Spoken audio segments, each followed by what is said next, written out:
Hey everybody, my name is Dominga Porter, Senior Community Changemaker with Ben and Jerry's, and this is The Scoop. Bite-sized interviews to keep you in the know. Today we have a very special guest, and I'm really excited to speak with them today. There's been a really great deal of focus on how schools can support students and ensure their safety as schools are reopening, especially in this new normal. It's important that we don't lose focus on one of the key factors in providing our children with high quality education, and that is teachers. I'm super excited to introduce you guys to Raymond Pierce, the president and CEO of the Southern Education Foundation, which actually works to advance educational opportunities for African American and low income students in the Southern states.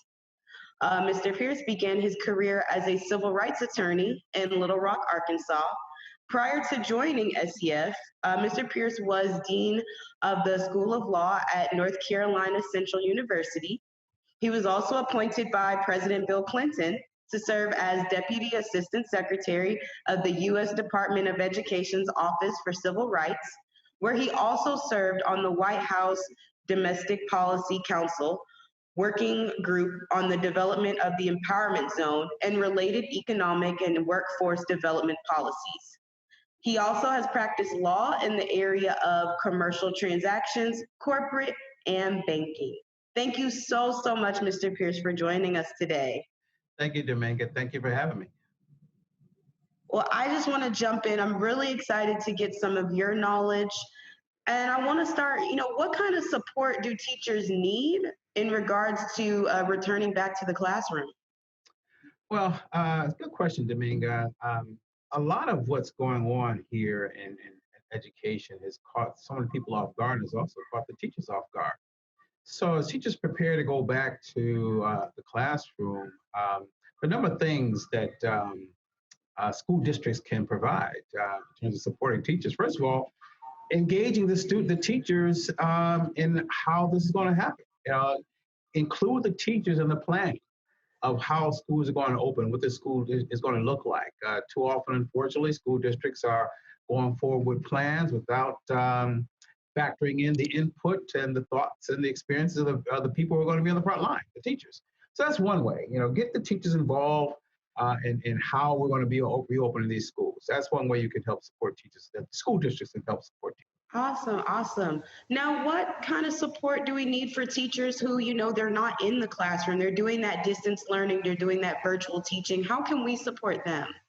Yes, Dominga, in addition to getting these teachers involved in the strategy of how schools are going to reopen, getting teachers involved on how learning is going to proceed, you got to support these teachers who are going to be teaching remotely.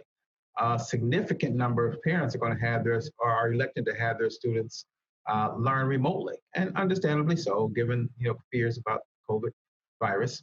So you're throwing teachers in a situation that is not entirely consistent with their training. That is remote learning, teaching via a computer, teaching through technology, and not only that, teaching large groups of students remotely. I went back to school late to get a master's a couple of years ago, and it was all online. It was a bit of a struggle. It took a while to get that. And some professors are good at it and some are not. So I can imagine K-12 is the same thing. So teachers need professional development.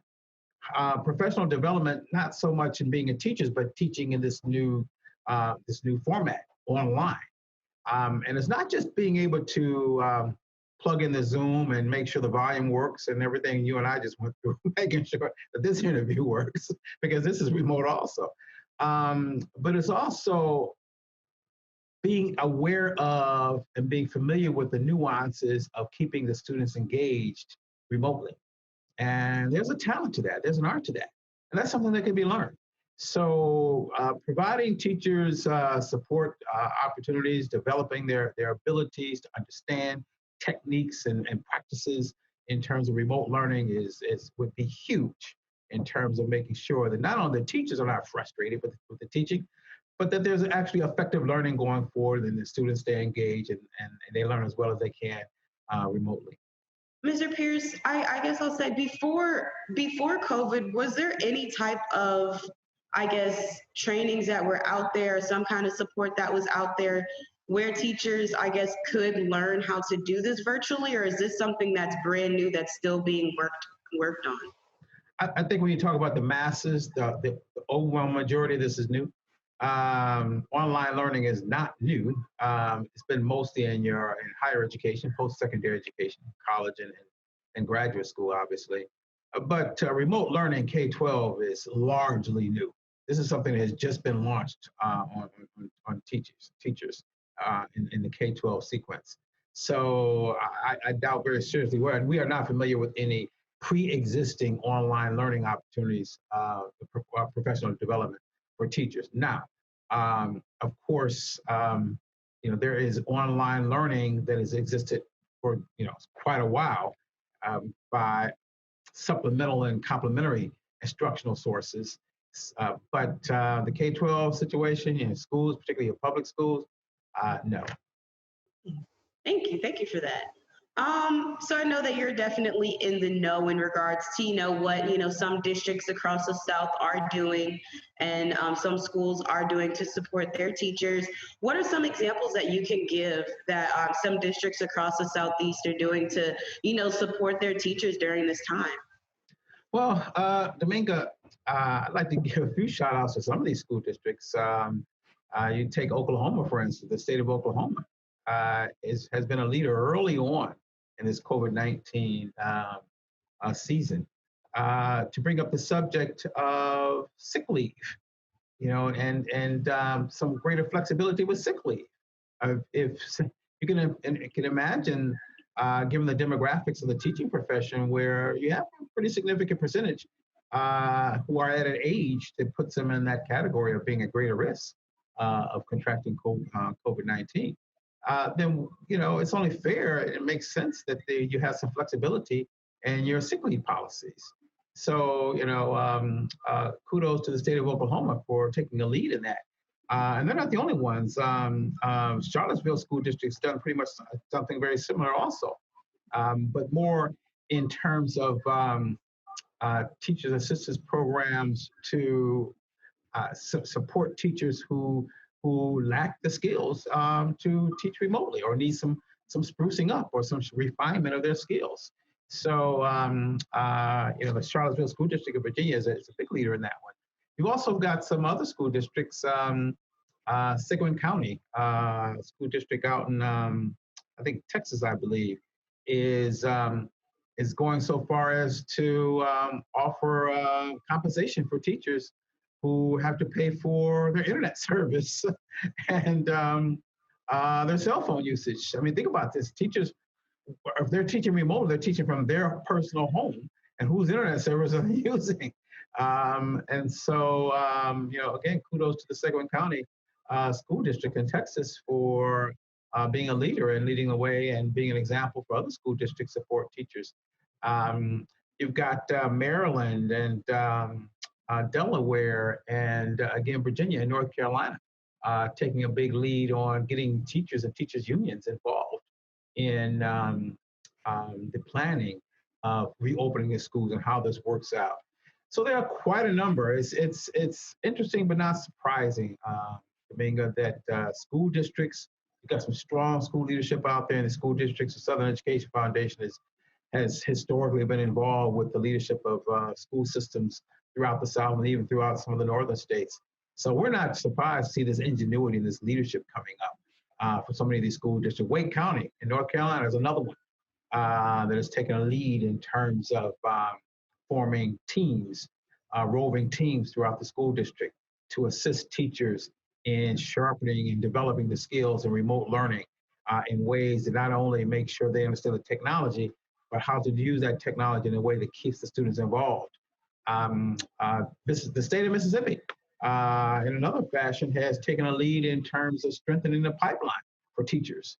So they've developed this Grow Your Own program, something similar to what I think South Carolina is doing in terms of the cadet teacher corps.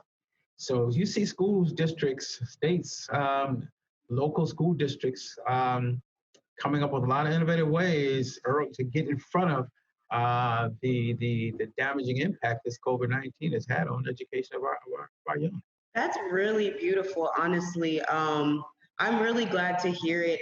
It's really important that we support teachers. I mean, teachers essentially are, I don't want to say raising, but raising our youth to become our next leaders, our next presidents, our next congressmen and women, our next people who are going to be the movers and shakers if another pandemic happens, and what will they do? So I'm really, really glad to hear about that, and excited to see, what other states or other districts might do after hearing this interview, some ideas that they might get.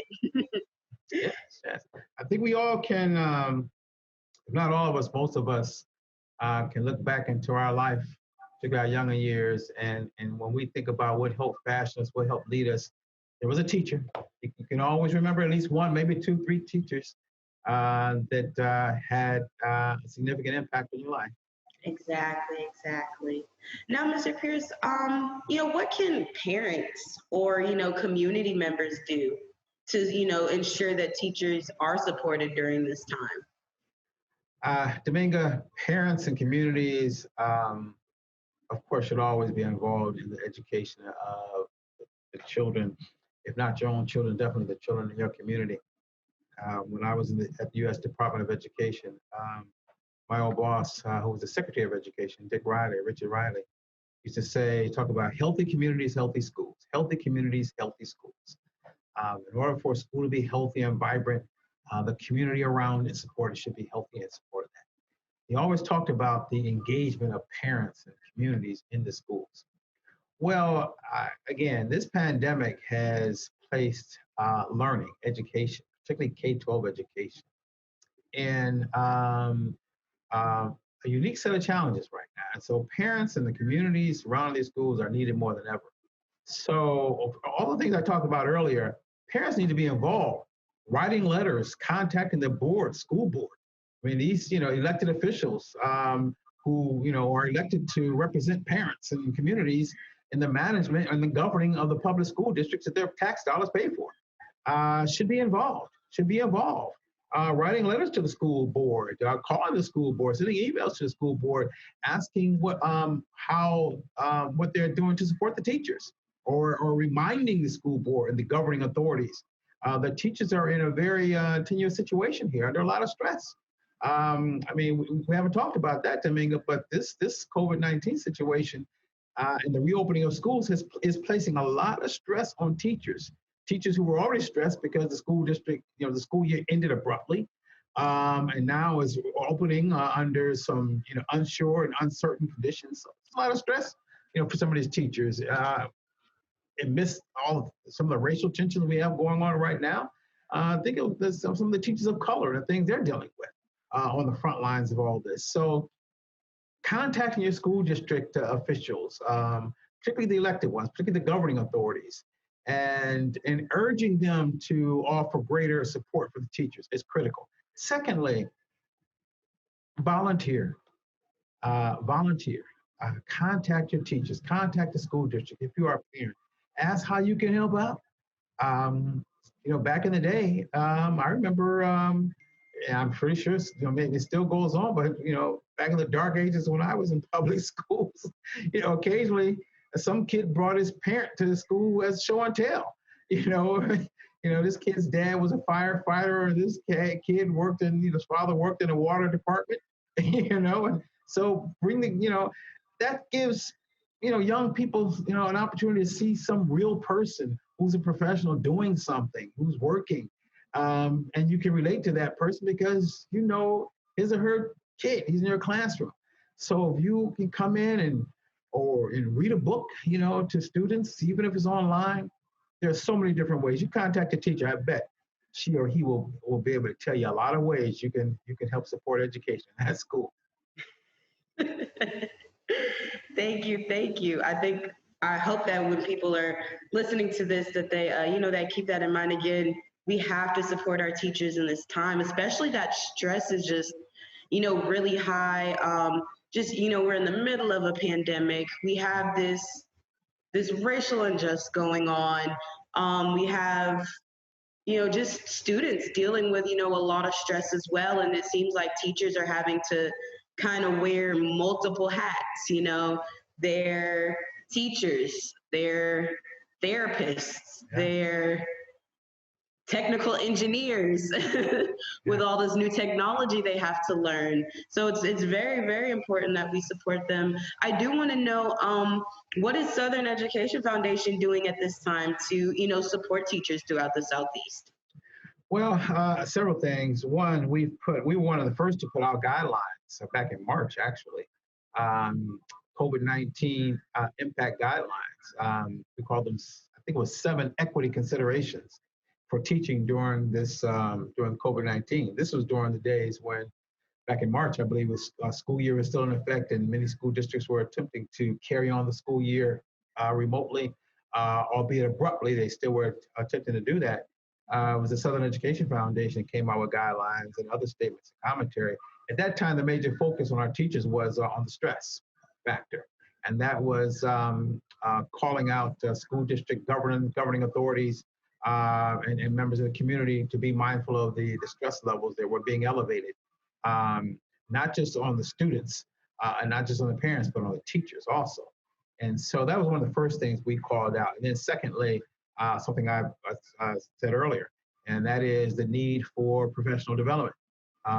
We cannot expect all teachers, even we can't even expect most teachers to be able to all of a sudden have the know-how to manage a classroom online. That takes some training, and particularly large school districts, and even small school districts, but particularly large school districts, so much can slip through the cracks. We've got to make sure that these teachers have the time for the training and the practice to be able to conduct learning and instruction online, particularly when you're talking about dozens and dozens of students per class. I wonder now, as from just a personal standpoint, what do you do during, this pandemic and it being stressful? I see that it looks like you are in your office. It looks like you might be socially distanced, so that's a good thing. But what are you doing to, relieve stress in this time? Well, thanks for asking, Dominga. And I'm not normally in this office. Like most people, I'm working from home. And the week before last, to try to deal with this stress, my wife and I went off to an island, to Oak Island, North Carolina. And so we were away from everybody. So that kind of helps, but I was working from there. But I, like a lot of people, I have a garden. And so in between Zoom meetings and conference calls, I'll go outside and work in my vegetable garden and work in my flower garden. Converse with the birds and the bees and the hummingbirds and the butterflies. It works for me. So I think I'm not unlike so many people in this country, and again, if not the world, who look for ways to reduce the stress levels. That confinement. I mean, this is confinement. It's almost like quarantine. And yes, we have this technology where we can stay connected and we can still communicate, but it doesn't replace what I believe is that innate thing in humans that wants to socialize. Right now we're being told to be socially distant. I don't think we're designed like that. We're designed to socialize. So you got to come up with a lot of ways, to work around that. I get up every morning and walk, and my wife and I are walking with the dog, and we see neighbors, and so we're not wearing masks because we're so far apart. It's they're wide streets, so you do that. You can wave from a distance. It helps. I think what I'm doing to try to manage all this is pretty consistent with so many other people.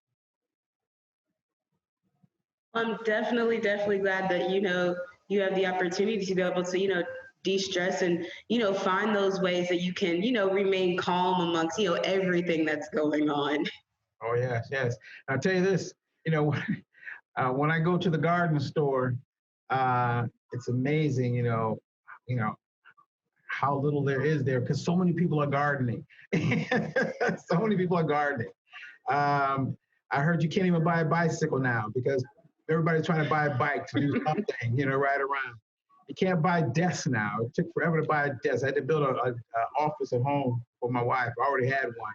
And there's a back order desk. You can't, things are changing. So, people are beginning to learn quickly how to do this remote thing. And our teachers are learning also. Yeah, yeah. I have one more question for you, Mr. Pierce. Now, for those teachers that they're in person, they're teaching, they have kids in the classroom.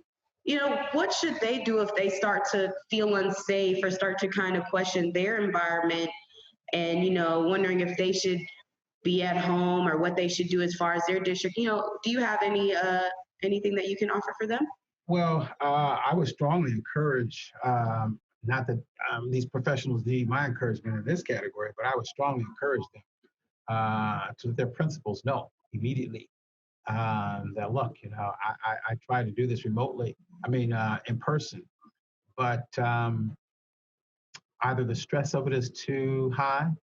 And let's think about why these teachers might be stressed, because they're looking at all these kids, and these kids are coming from homes they don't know if they're carrying this virus.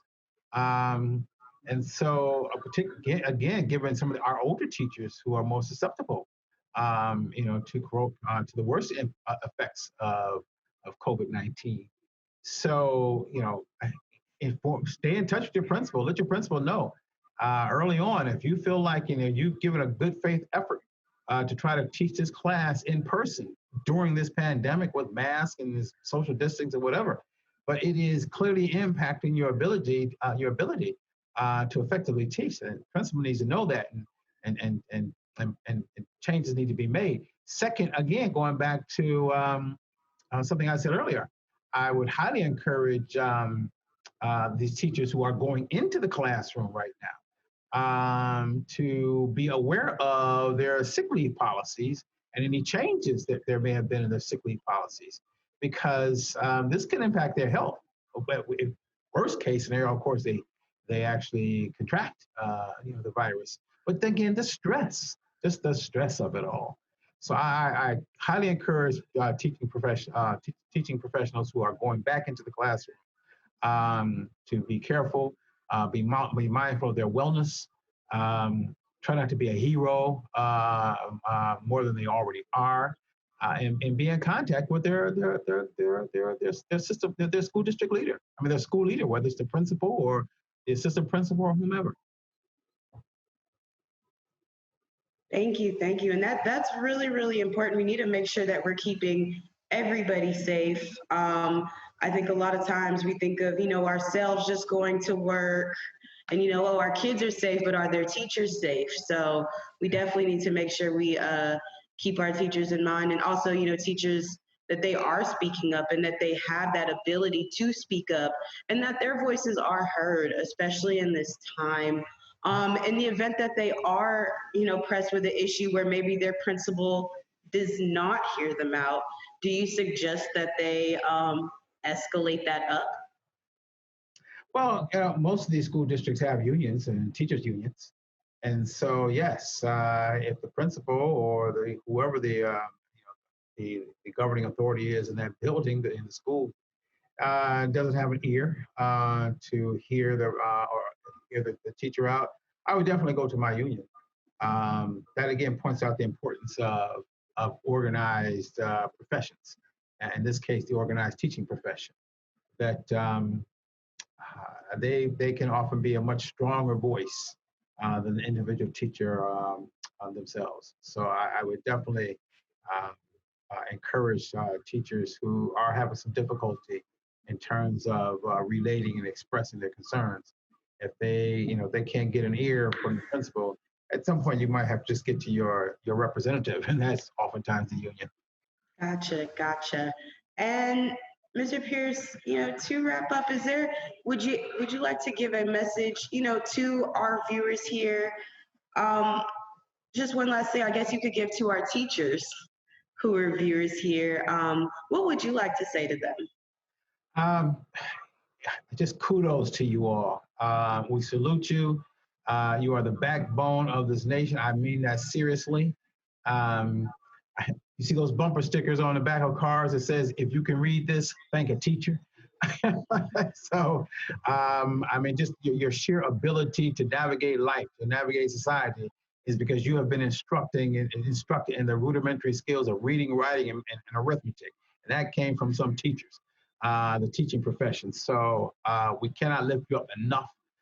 We cannot overstate the importance in the society and in any civilized world, quite frankly.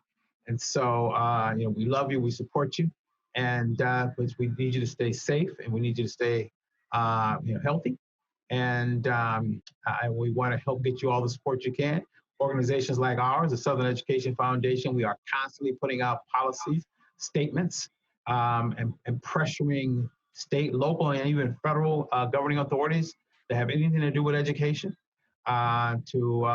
towards sound and equitable learning practices, not just for children and students, but also for teachers. So just teachers, that you've got a lot of support out here. I mentioned earlier unions, but there are also just about every state has an education association. And so be mindful of those associations and know that they are here to support you. Thank you so much. Those words were beautiful, Mr. Pierce. And where can people go to get more information about what Southern Education Fund is doing? You can go to our website, actually, www.southerneducation.org. And a lot of our resources talk a lot about what I talked about. And also, in terms of resources for teachers, there are other organizations out there also that that the Southern Education Foundation oftentimes finds ourselves in collaboration with. That more importantly now providing a lot of resources for teachers and parents, for online learning. I recommend Common Sense Media, Wide Open School, which heretofore you had quite a number of online education resources that you had to pay for. And now during COVID-19, you have this collaboration that's coming together of so many online education sources that are now providing those resources for free. So I would go to the Wide Open School, wideopenschool.org or commonsensemedia.org, and they can provide you some of those education resources. But again, if you're looking for the policies and in terms of guidelines for, to support teachers at this time or students, go to the Southern Education Foundation's website, and we offer a lot of that. And that applies to any state, whether it's in the South, the North, the East, or the West. Thank you so, so much for those resources. You guys have heard it from the man himself. He's giving you these resources. Please definitely check out Southern Education Foundation. Check out their collaborators, and definitely figure out more about how you can support the teachers in your local area, how you can support your students' teachers in your local area, your kids' teachers in your local area. Just like, we are all, out here struggling, trying to figure out, our new normal and how we do things. Teachers are as well, especially with having to continue educating the youth here. Thank you again so much, Mr. Pierce, for joining us. This is The Scoop, our first episode. I'm really excited to wrap it up. And thank you again. Thank you, Dominga. And before I leave, I want to say I'm a longtime client of Ben & Jerry's. We'll have to get you some. I remember when they came out with the Jerry Garcia. I remember that. Classic, a classic. You don't remember that one, but when they came out with that Jerry Garcia ice cream, wow. We might have to put a little gift in the mail for you, or might have to drop it off. It might melt in the mail. Thank you, Dominga. You take care. All right. Thank you so much, Raymond. Bye-bye.